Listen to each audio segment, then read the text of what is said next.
Hello everyone. तो हमारा next topic है हाफ वेव रेक्टिफायर। हमने डायोड कर लिया है, पीएन जंक्शन क्या होता है वो कर लिया है।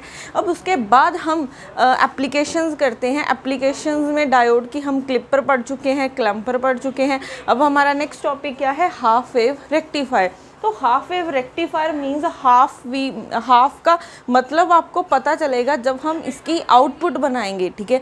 आउटपुट वेव से आपको पता चलेगा कि क्यों इसे हाफ वेव रेक्टिफायर बोला जाता है। अब यहाँ पे हम एक डायोड यूज़ करते हैं, ठीक है। अगर हम नेक्स्ट फुल वेव रेक्टिफायर करेंगे उसमें हम 2 डायोड यूज़ करते हैं, तभी उसे क्या बोला जाता है, फुल वेव रेक्टिफायर, ठीक है। तो सबसे पहले हम करते हैं हाफ वेव रेक्टिफायर, इसमें एक डायोड यूज़ होता है। अब यहाँ पे देखो, अगर मैं इनपुट कुछ ऐसी दे रही हूँ, ठीक है, इनपुट दे रही हूँ मैं sine wave, V I is equal to V M sine T, ठीक है। इस तरफ टी है और इस तरफ हमारा क्या है, वी आई है। अब यहाँ पे देखो वी एम मीन्स ये मैक्सिमम वैल्यू, ठीक है, ये मैक्सिमम वैल्यू कितनी है, ठीक है। वी एम क्या है, मैक्सिमम वैल्यू, या फिर आप इसे क्या बोल सकते हो, पीक इनवर्स वोल्टेज भी बोल सकते हो, ठीक है। वी एम को पीक इनवर्स पीक वोल्टेज बोल सकते हैं हम, ठीक है। पहले हम पीक वोल्टेज ही बोलते हैं, मैक्सिमम वोल्टेज बोल सकते हैं इसको। और मैक्सिमम वोल्टेज कितनी है इनपुट में, ठीक है। अब अगर आप यहाँ पे देखोगे पीक टू पीक वोल्टेज, यहाँ पे भी Vm है और ये नेगेटिव में है तो माइनस Vm है, तो पीक टू पीक वोल्टेज कितनी हो जाएगी, पीक टू पीक वोल्टेज कितनी हो जाएगी, Vm ये माइनस में है, ठीक है। तो यहाँ से आ जाएगा Vm minus minus plus Vm, तो हो जाएगी 2Vm। तो हमारे पास जो मैं इनपुट दे रही हूँ उसकी पीक इनवर्स वोल्टेज कितनी है, 2Vm है, ठीक है। अब हमने क्या किया है, ये इनपुट अप्लाई की है, क्योंकि ये साइन वेव भी दिख रही है तो हमने ये अप्लाई की है इनपुट में। तो अब होगा क्या, ये सर्किट में हमें जो आउटपुट मिलेगी वो क्या मिलेगी। अब देखो, अगर हम पहले सिर्फ पॉजिटिव साइकिल की बात करें, ठीक है, हम क्या करते हैं, इसको यहाँ पे बना लेते हैं।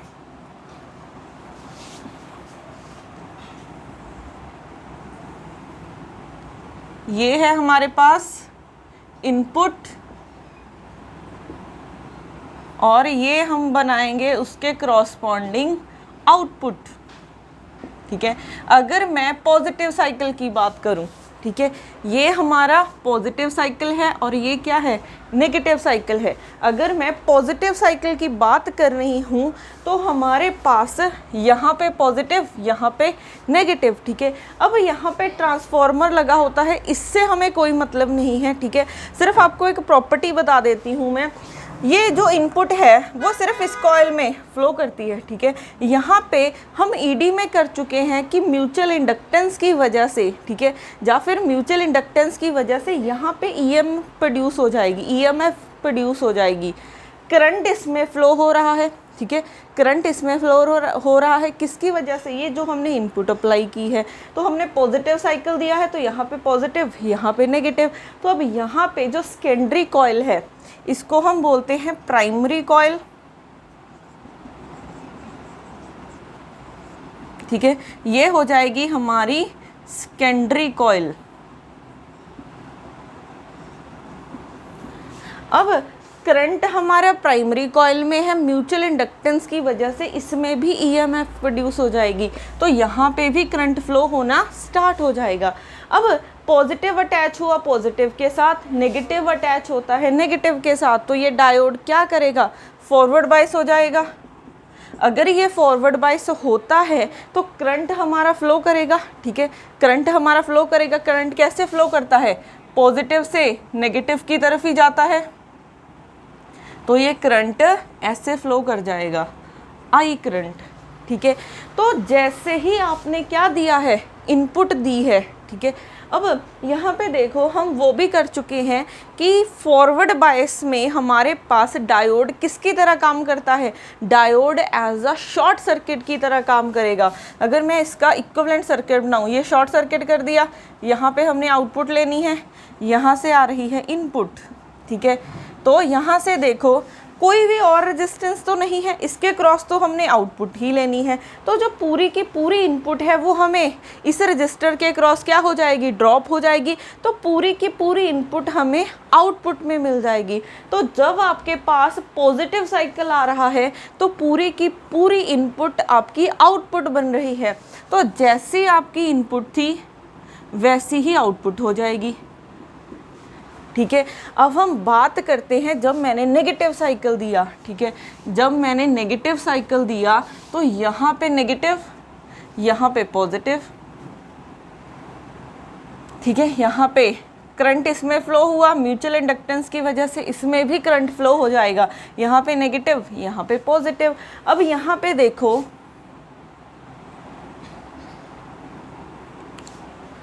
नेगेटिव अटैच हुआ पॉजिटिव के साथ, पॉजिटिव अटैच हुआ नेगेटिव के साथ, तो डायोड हमारा क्या हो गया, रिवर्स बाइस हो गया। रिवर्स बाइस में करंट फ्लो नहीं करता है, ये एज अ ओपन सर्किट की तरह काम करेगा। फॉरवर्ड बाइस में वो शॉर्ट सर्किट की तरह काम करता है, और हमारे पास रिवर्स बाइस में वो ओपन सर्किट की तरह काम करता है। तो यहाँ पे तो क्लोज लूप बनी ही नहीं है, ठीक है। ये इनपुट यहाँ पे कब पहुँचेगी, जब एक क्लोज लूप बनेगी। बट यहाँ पे तो सर्किट ओपन हो गया है, तो इनपुट हमारी आउटपुट पे नहीं पहुँचेगी, ठीक है। तो आउटपुट में हमारे पास कुछ भी नहीं पहुँचा, क्योंकि इनपुट अगर जानी थी तो ये सर्किट क्लोज होना चाहिए था, जैसे हमने फॉरवर्ड बाइस में देखा। बट सर्किट ही ओपन है तो यहाँ पे कुछ भी नहीं पहुँचेगा, तो आउटपुट हमें ज़ीरो मिलेगी। तो जब ये नेगेटिव साइकिल आ रहा है तो हमें आउटपुट क्या मिल रही है, ज़ीरो मिल रही है, ठीक है। अब देखो इसने क्या किया है, सिर्फ हाफ वेव को आगे जाने दिया है, ठीक है। अब ये हाफ वेव रेक्टिफायर हम कर क्यों रहे हैं, ठीक है। ये रेक्टिफायर्स हम क्यों करते हैं, अगर आप देखोगे हमने मोबाइल चार्ज करना है, फॉर एग्जांपल अगर हमने मोबाइल चार्ज करना है, पहले पॉजिटिव पीक आई, ठीक है। पॉजिटिव पीक से वो चार्ज होना स्टार्ट हो गया। बट जैसे ही नेगेटिव आई, जितना आपने चार्ज किया था उस नेगेटिव पीक ने क्या करेगा, उसको ऑपोजिट करना, ऑपोजिशन प्रोवाइड करना स्टार्ट कर देगा। पहले आपने पॉजिटिव चार्ज से इसको चार्ज किया है, पॉजिटिव इनपुट से, अब नेगेटिव दोगे तो टोटल निकालोगे, वैल्यू क्या आ जाएगी, ज़ीरो आ जाएगी। अगर आप साइन वेव की एवरेज वैल्यू निकालो तो वो ज़ीरो होती है। पहले आपने प्लस दी, अब नेगेटिव दे दी, ठीक है। तो टोटल तो ज़ीरो हो गई। तो हम मोबाइल्स को कैसे चार्ज करें, तो अगर हमने किसी को भी चार्ज करना है, ठीक है, जैसे हमारे इन्वर्टर्स में भी कैपेसिटर लगे होते हैं, ठीक है। वो क्या करते हैं, जब लाइट होती है तो वो चार्ज होते हैं, ठीक है। चार्ज कैसे होते हैं, क्योंकि अगर तो अल्टरनेटिंग करंट आ रहा है, अल्टरनेटिंग करंट मीन्स पॉजिटिव भी होता है नेगेटिव भी होता है। बट अगर अल्टरनेटिंग करंट आएगा तो वो चार्ज नहीं हो सकता कभी भी, क्योंकि उसकी एवरेज वैल्यू ज़ीरो है। तो अगर हमने किसी चीज़ को चार्ज करना है तो हमें क्या चाहिए, हमें डायरेक्ट करंट चाहिए, ठीक है।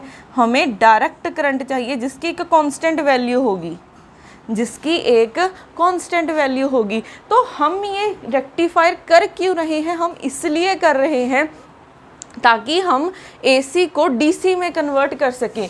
तो रेक्टिफायर्स क्या है, एसी को डीसी में कन्वर्ट करना है, ठीक है। मोस्ट ऑफ दी जो हमारे इलेक्ट्रॉनिक डिवाइसेस होते हैं वो डीसी पे ही काम करते हैं। हमारे टीवी, ठीक है, फ्रिजेस, सब कुछ ये किस पे काम करते हैं, ये डीसी पे काम करते हैं, ठीक है।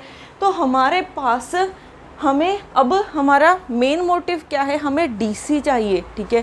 अगर डीसी चाहिए पहले तो हमें नेगेटिव पार्ट को कट करना पड़ेगा, ठीक है। हमें पहले नेगेटिव पार्ट को कट करना पड़ेगा। तो रेक्टिफायर में हमने पहले हाफ वेव रेक्टिफायर किया है, एक डायोड लगा के देखा तो उसने क्या किया, पॉजिटिव आया तो पॉजिटिव तो उसने जाने दिया, जैसे इनपुट दी थी आउटपुट मिल गई। जैसे ही नेगेटिव साइकिल आया उसने क्या कर दिया, उसको ब्लॉक कर दिया, फिल्टर कर दिया। आउटपुट में क्या मिला, हमें ज़ीरो मिला। अब भी ये बैटरी अब भी ये चार्जिंग का काम कर सकता है, बट अभी भी ये प्योर डीसी नहीं है, ठीक है। ये DC प्योर DC क्यों नहीं है, क्योंकि DC तो एक क्या होती है, कांस्टेंट वैल्यू होती है, बट यहाँ पे तो ये फ्लक्चुएट है, पहले ये इंक्रीज़ हो रही है फिर ये डिक्रीज़ हो रही है, ठीक है। ये है थोड़ी सी तो ये DC है, प्योर DC नहीं बोल सकते बट ये DC तो है, ठीक है। इसमें नेगेटिव पार्ट कट कर दिया, ये हमारा पहला काम किया उसने, ठीक है।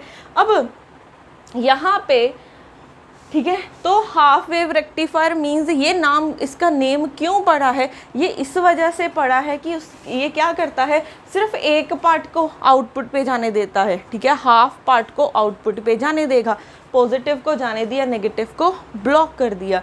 अगर आप इसकी पीक इनवर्स वोल्टेज निकालो, means peak to peak voltage निकालो, ये सिर्फ मैक्सिमम वैल्यू कितनी है Vm, तो इसकी पीक इनवर्स वोल्टेज क्या आ गई, पीक इनवर्स वोल्टेज कितनी है Vm, ठीक है।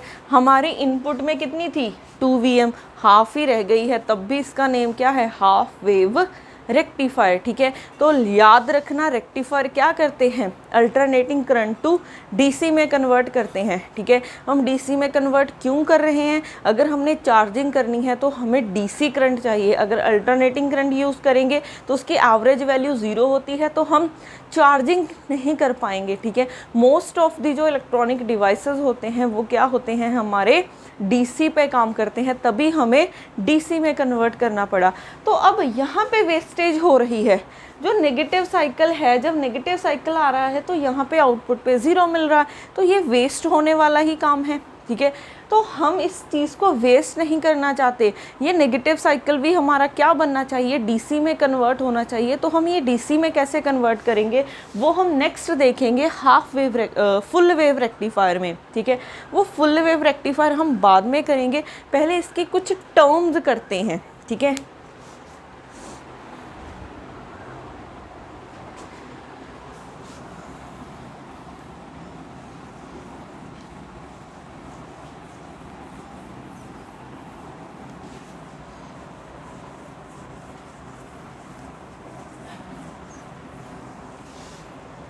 हमारे पास इनपुट हमने दी है Vm sin t, ठीक है। अब यहाँ पे हमारे पास हमने पहले निकालनी है एवरेज वैल्यू, ठीक है।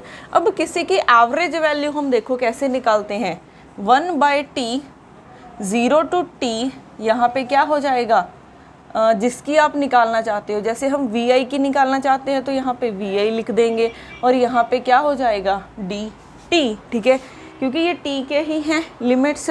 तो हम किसी की भी, पहले तो आपको ये फॉर्मूला लर्न होना चाहिए, किसी की भी एवरेज वैल्यू हम कैसे निकालते हैं, इस फॉर्मूले से निकालते हैं। अब हमने वैल्यूज़ पुट करनी है। अब देखो t क्या होता है, टाइम पीरियड होता है, t क्या है, टाइम पीरियड है। अब टाइम पीरियड मीन्स, ठीक है, वो कुछ टाइम, क्योंकि साइन वेव क्या करती है, अपने आप को रिपीट करती है कुछ टाइम बाद, तो कितने टाइम बाद अपने आप को रिपीट करेगी। अगर हम इसी को देखें, ये 0 है, ये पाई है, ये 2 पाई है, फिर ये ऐसे चलती जाएगी,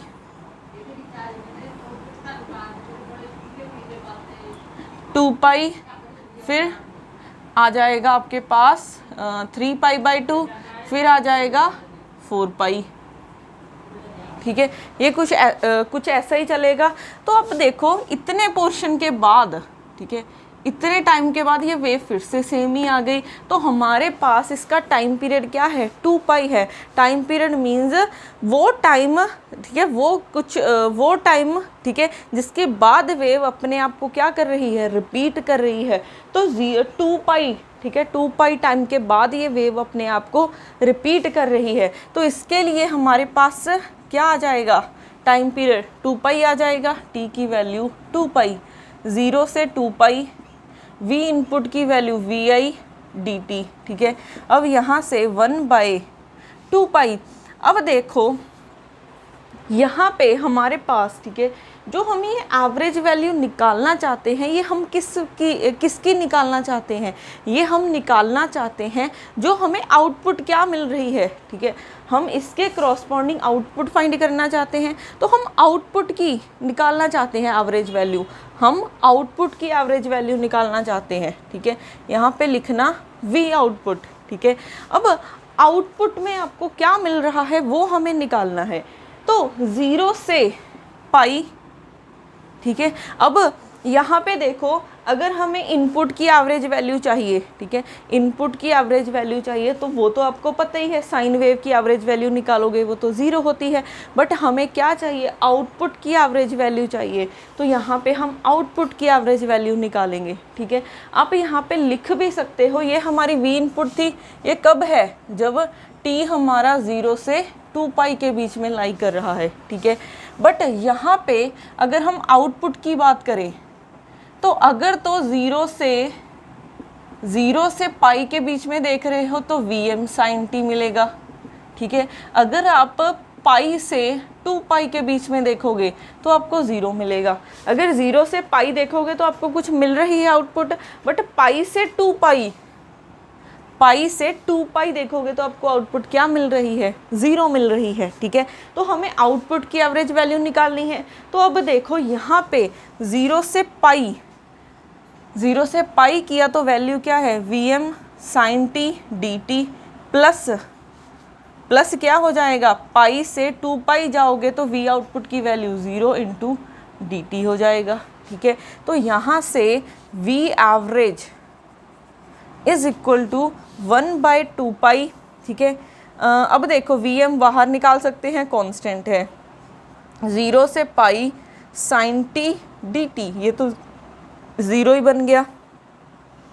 Vm 2 पाई sin t की इंटीग्रेशन करोगे माइनस ऑफ cos t 0 से पाई, तो Vm/2 पाई, ये माइनस बाहर, चलो ऐसे ही रखते हैं, पहले अपर लिमिट पुट करेंगे cos पाई, फिर लोअर लिमिट पुट करते टाइम हमारे पास माइनस आता है, तो माइनस cos ऑफ 0, ठीक है। तो यहाँ से क्या बन गया, Vm/2 पाई, cos पाई की वैल्यू होती है -1, माइनस माइनस प्लस cos 0 1, तो यहाँ से माइनस माइनस फिर से प्लस हो गया, ठीक है। तो 1 + 1, तो ये बन गया 2, 2 के साथ 2 कैंसिल, तो हमारे पास V एवरेज की क्या वैल्यू आ गई है, ठीक है। V एवरेज की कहाँ पे लिखें इसको,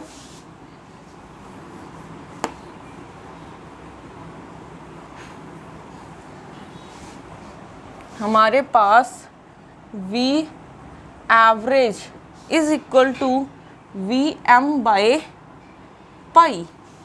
ठीक है। तो हमारे पास V एवरेज की वैल्यू ये हो गई है।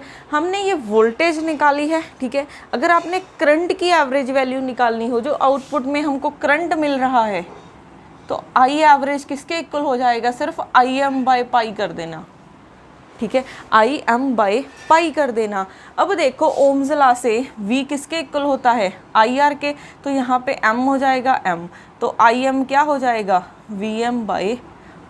तो अगर आपसे पूछे कि Im क्या है, Vm/R है, क्योंकि अगर आपने वोल्टेज से करंट में जाना है, ठीक है, तो वोल्टेज से करंट में जाओगे तो ओम्स लॉ से V is equal to IR है, तो I एवरेज क्या हो जाएगी, V एवरेज/R, ठीक है।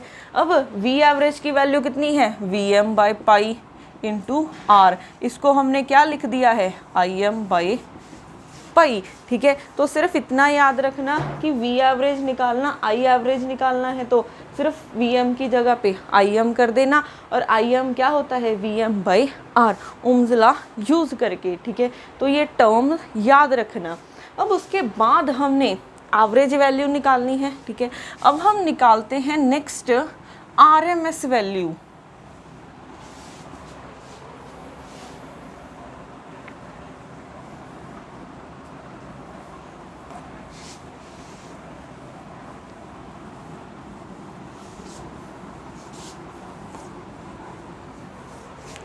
नेक्स्ट है RMS वैल्यू, ठीक है। अब देखो RMS वैल्यू ध्यान से देखो, यहाँ से नेम से ही पता चलेगा। R means root mean square average, ठीक है, रूट मीन स्क्वायर एवरेज। अब देखो आपको स्टेप बाय स्टेप चलना है, ठीक है। अब स्क्वायर एवरेज मीन्स इसका स्क्वायर कर देना है आपने, ठीक है। तो ये स्क्वायर एवरेज हो जाएगी, ठीक है। अगर आपने वी स्क्वायर की एवरेज निकालनी है तो यहाँ पे स्क्वायर आ जाएगा। अब स्क्वायर एवरेज निकालनी, मीन स्क्वायर एवरेज। फिर यहाँ पे रूट का क्या मतलब है, इसके ऊपर रूट डाल दो, तो ये आपके पास क्या हो जाएगी, रूट मीन स्क्वायर एवरेज। तो इसको हम लिख सकते हैं VRMS, ठीक है। तो आपने स्टेप बाय स्टेप चलना है, यहाँ से भी एवरेज लिखने की ज़रूरत ही नहीं है। मीन स्क्वायर मीन्स आपने, मीन का मतलब भी एवरेज होता है, ठीक है। आप इसको एवरेज को कई बार एक्सपेक्टेशन वैल्यू भी बोला जाता है, इसका ध्यान रखना। तो मीन स्क्वायर मीन्स आपने स्क्वायर की एवरेज निकालनी है तो स्क्वायर डाल देना, फिर रूट है तो ऊपर रूट डाल दो, तो ये क्या बन जाएगी, VRMS, ठीक है। अब सिमिलरली हमें वैल्यूज़ पुट करनी है। पहले हम क्या करते हैं, यहाँ पे देखो 1/t 0 to t इसका स्क्वायर करना है, मीन्स इसको हम डायरेक्ट लिख लेते हैं 0 से 2 पाई VI स्क्वायर dt। हम एक्चुअल में V आउटपुट की निकाल रहे हैं ना, यहाँ पे गलती मत करना, ठीक है, क्योंकि हम आउटपुट की एवरेज वैल्यू RMS वैल्यू निकाल रहे हैं, ठीक है। तो ये हो जाएगी, तो VRMS ऊपर रूट है 1/2 पाई। अब इसको ब्रेक करते हैं क्योंकि आउटपुट सिर्फ 0 से पाई के बीच में है, 0 पाई से 2 पाई के बीच में इसकी वैल्यू कितनी है, 0। तो यहाँ से क्या हो जाएगा, इसका स्क्वायर करना है, तो VM square sine square t dt इसके लिए 0 हो जाएगी, और ऊपर हाफ है, ठीक है। अब देखो थोड़ा सा सिंप्लीफाई करने के लिए मैं हाफ इस तरफ आके स्क्वायर बन जाएगा, RMS स्क्वायर डाल देती हूँ, ठीक है। एंड में जाके इसको रूट बना देंगे, तो 1/2 पाई VM स्क्वायर बाहर लिख सकते हैं। फिर क्या हो जाएगा, 0 से pi sine square t dt is equal to VM square by 2 pi. यहाँ से साइन स्क्वायर टी की वैल्यू, साइन स्क्वायर को आप अगर इंटीग्रेशन करनी है तो कॉस में कन्वर्ट कर सकते हैं। उसका फॉर्मूला क्या होता है, 1 minus cos T by 2, cos 2t/2, ठीक है। इंटीग्रेशन 0 से पाई dt। अब ये 2 भी बाहर आ सकता है, तो क्या बन जाएगा, VM स्क्वायर बाय 4 पाई 0 से पाई 1 माइनस कॉस 2t dt, ठीक है। तो इंटीग्रेशन कर दो, 1 की इंटीग्रेशन, ठीक है, dt की मल्टीप्लाई कर दो, dt की इंटीग्रेशन t हो जाएगी, t माइनस कॉस की integration sine 2t by coefficient कितना है, 2 आ जाएगा, 0 से पाई। अब वैल्यूज पुट करते हैं, तो VRMS square is equal to VM square by 4 pi, limit put करो, पाई आ जाएगा, माइनस यहाँ पे पाई साइन 2 पाई बाय 2, ठीक है। फिर 0, फिर minus minus plus sine 0 by 2। अब देखो साइन 0 0 होता है, साइन 0 लोगे, साइन पाई लोगे, साइन 2 पाई लोगे, मीन्स साइन n पाई 0 होता है जब n हमारा इंटीजर होगा, ठीक है। साइन n पाई 0 होता है कब, अगर n इंटीजर होगा, ठीक है। तो यहाँ से ये भी 0, तो क्या बन जाएगा, VRMS square is equal to VM square by 4 pi, pi बच जाएगा, पाई के साथ पाई कैंसिल, तो VM स्क्वायर बाय 4 आ जाएगा। तो अब ये वैल्यू कुछ ऐसे बन गई है, VRMS square is equal to VM square by 4, यही बन गया है, ठीक है। अब VRMS क्या हो जाएगा, इस तरफ रूट ले जाएंगे, तो ये 2 के साथ ये कैंसिल, ऐसे लिख सकते हैं, ठीक है। तो ये कैंसिल हो जाएगा, तो VM बाय 2 आ जाएगा। तो हमारे पास VRMS की वैल्यू कितनी आई है, VM बाय 2। सिमिलरली IRMS लिख सकते हैं, IM बाय कितना हो जाएगा, 2 हो जाएगा, ठीक है। तो अब तक हमने ये निकाला है।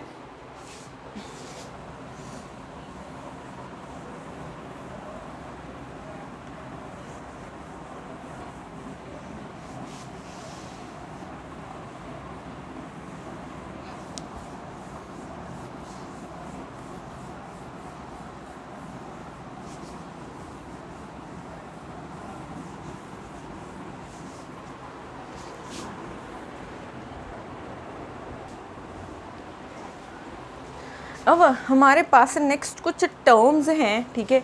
जैसे आपको पूछा जाए कि फॉर्म फैक्टर क्या होता है, फॉर्म फैक्टर ये होता है हमारे पास VRMS बाय V एवरेज, ठीक है। अब इसको आप ऐसे भी लिख सकते हो, ठीक है, input by output, input voltage by output voltage,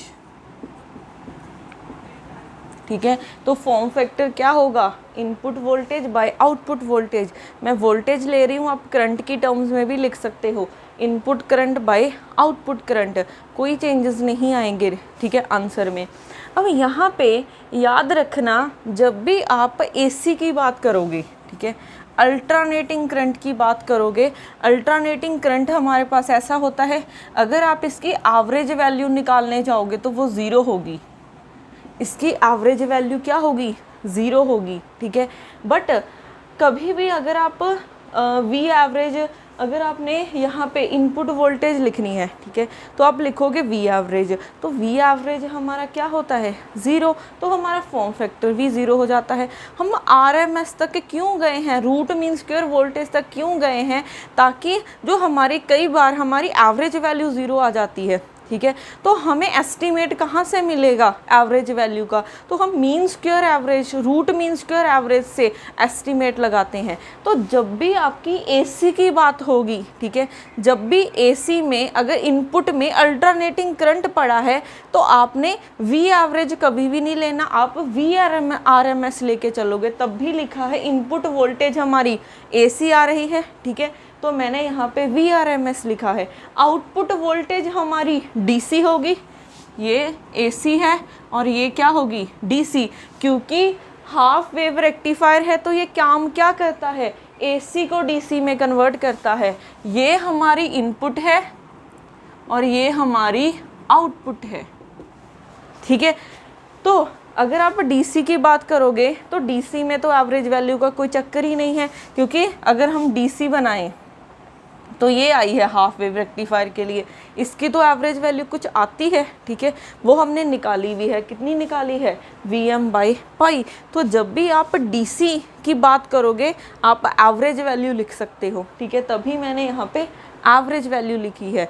तभी इसका ध्यान रखना, अगर आप अल्टरनेटिंग करंट की बात करोगे तो VRMS लेना है, अगर आप DC की बात करोगे तो उसकी एवरेज वैल्यू ही नॉन ज़ीरो हो जाती है। तो AC के लिए RMS और DC के लिए एवरेज वैल्यू यूज़ करनी है, ठीक है। अब उसके बाद हम वैल्यूज़ निकाल सके हैं, अब वैल्यू पुट कर देते हैं। तो फॉर्म फैक्टर को हम F से डिनोट करते हैं। VRMS की वैल्यू कितनी है, Vm/2, V एवरेज की वैल्यू Vm/π, तो Vm से Vm कैंसिल, ये आ जाएगा π/2, ठीक है। तो हाफ वेव रेक्टिफायर के लिए हमारे पास फॉर्म फैक्टर ये आ जाएगा। फॉर्म फैक्टर होता क्या है, इनपुट बाय आउटपुट की रेशियो होती है। उसके बाद हमारे पास आता है रिपल फैक्टर, ठीक है।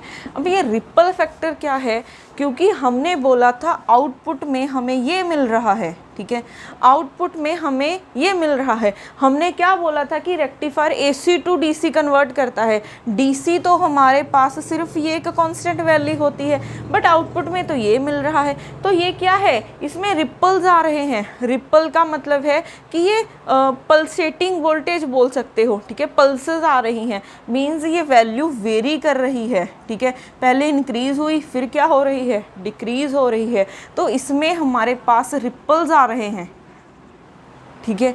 तो रिपल्स कितने आ रहे हैं वो हम रिपल फैक्टर से पता फाइंड कर सकते हैं। तो रिपल फैक्टर इक्वल होता है f² - 1, ठीक है। f की वैल्यू पुट कर देते हैं, π/2 होल स्क्वायर -1, तो ये यहाँ से क्या हो जाएगा, π²/4 - 1। इसको ऐसे भी लिख सकते हैं, π² - 4/4, तो ये आ जाएगा 1/2 पाई स्क्वायर माइनस 4।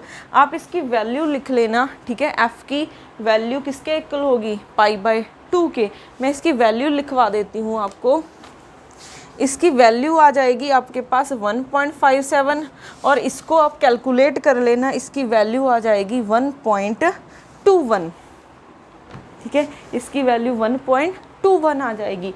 तो हमने फॉर्म फैक्टर निकाला है, रिपल फैक्टर निकाला है, ठीक है। रिपल फैक्टर किसके इक्वल होता है कि हमारे पास क्या बताता है हमें कि आउटपुट में हमारे पास कितने रिपल्स आ रहे हैं, ठीक है। तो हाफ वेव रेक्टिफायर में इतनी वैल्यू आ रही है रिपल्स की, ठीक है, इतनी % आ रहे हैं आपके पास रिपल्स।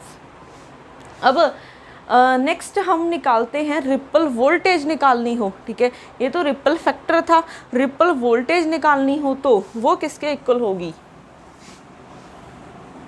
अगर हम वोल्टेज से कन्वर्ट करके देखें कि कितने रिपल्स आ रहे हैं,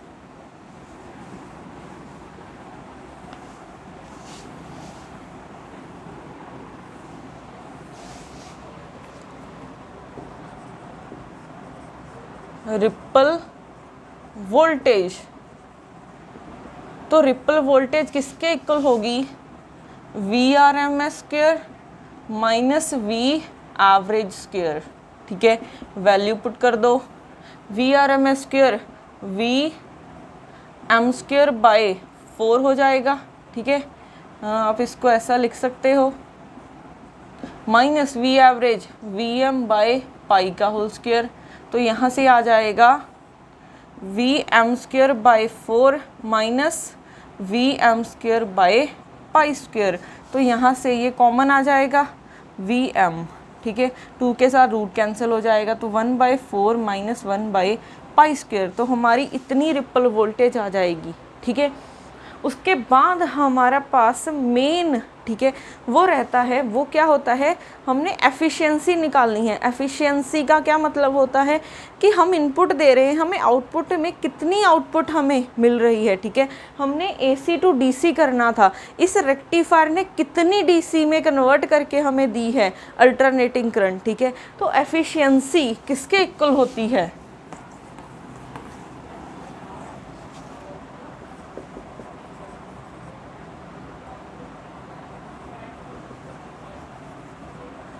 ठीक है, ये होती है ईटा, लिखते हैं इसको। ये हमारी होगी आउटपुट बाय इनपुट, ठीक है। अब हम पावर की टर्म्स में करते हैं, तो पावर ऑफ आउटपुट में हमें क्या मिल रहा है, DC, ठीक है, DC मिल रहा है, और इनपुट में हमें AC मिल रहा है, ठीक है। अब पावर देखो किसके इक्वल होती है, वोल्टेज इनटू करंट ही होती है, ठीक है। तो यहाँ से PC क्या हो जाएगा, DC में हम V की कौन सी वैल्यू यूज़ करते हैं, एवरेज वैल्यू, तो I की भी एवरेज वैल्यू यूज़ होगी। तो कितनी आ जाएगी value, V average VM by pi, I average IM by पाई, ठीक है। तो ये बन गई वैल्यू। और उसके बाद AC निकालना है, तो AC के लिए हम RMS वैल्यू यूज़ करते हैं और I की भी RMS वैल्यू यूज़ करेंगे। वैल्यूज़ पुट कर दो, तो VM/2 और IM/2 हो जाएगा। तो यहाँ से अब ईटा किसके इक्वल हो जाएगा, ये value VM IM by pi square, ठीक है, divided by VM IM by 2 × 2 4 हो जाएगा, ये कैंसल आउट। तो यहाँ से 4/पाई स्क्वायर आ जाएगा और इसे कैलकुलेट करना, ये 40.53% आ जाएगी। सिर्फ 40% एफिशिएंसी आई है। तो सिर्फ 40% पार्ट क्या किया है इसने, अल्टरनेटिंग टू DC किया है। तो ये ज़्यादा इफ़ेक्टिव तो नहीं है हमारे पास हाफ वेव रेक्टिफायर, ठीक है। तो तभी, ठीक है, तभी हमें नेक्स्ट रेक्टिफायर पे जाना पड़ा, ठीक है। वो क्या होता है हमारे पास, फुल वेव रेक्टिफायर, ठीक है। तो ये हमारे पास कुछ टर्म्स थी कि हाफ वेव रेक्टिफायर करता क्या है, ठीक है। तो ये टर्म्स लर्न करनी है आपने कि क्या क्या थी, ठीक है। एक हमने फॉर्म फैक्टर निकाला था, फॉर्म फैक्टर, ठीक है। फॉर्म फैक्टर क्या था, F। ये था हमारे पास VRMS बाय V एवरेज, ठीक है, इनपुट बाय आउटपुट। उसके बाद हमने रिपल वोल्टेज निकाली, सॉरी रिपल फैक्टर निकाला था ना उससे पहले, ये होता है f² - 1। फिर रिपल वोल्टेज निकाली, रिपल वोल्टेज ये किसके इक्वल थी, VRMS² - V एवरेज², ठीक है। उसके बाद अब इसमें एक चीज़ बचती है, पीक इनवर्स वोल्टेज कितनी है, वो हम पहले देख चुके हैं, पीक इनवर्स वोल्टेज, ठीक है। पीक इनवर्स वोल्टेज हमारी इक्वल थी यहाँ पे Vm आ रही थी, ठीक है। पीक टू पीक वोल्टेज देखनी थी, वो आ रही थी हमारी Vm। उसके बाद हमने एफिशिएंसी निकाली है, वो आ गई है 40.53%, ठीक है।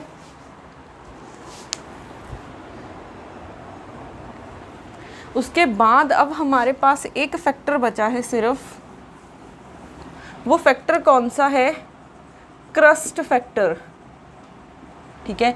ये फैक्टर मैं सभी क्यों करवा रही हूँ, क्योंकि इस पे मोस्टली क्वेश्चन आ जाते हैं, डायरेक्ट क्वेश्चन पूछे जाते हैं कि क्रस्ट फैक्टर क्या होता है, ठीक है।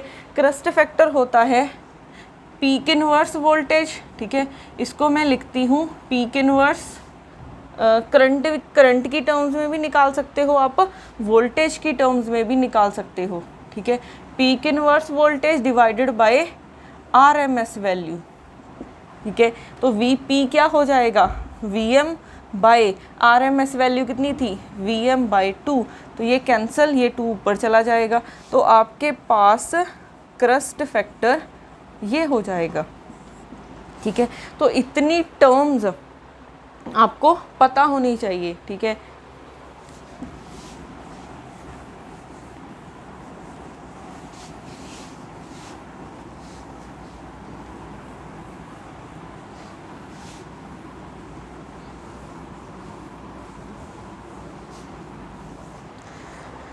तो हमारे पास हम रेक्टिफायर कर रहे थे AC टू DC।